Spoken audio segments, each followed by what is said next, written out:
Today, I'd like to share about innovation in green technology.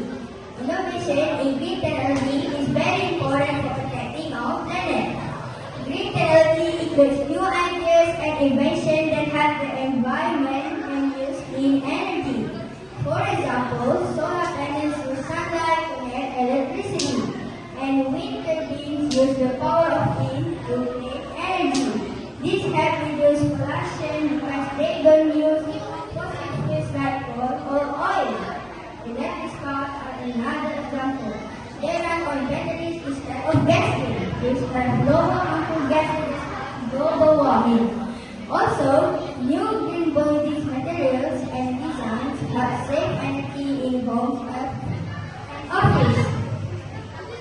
Green technology helps the environment and can also create new jobs in industry focuses on green energy.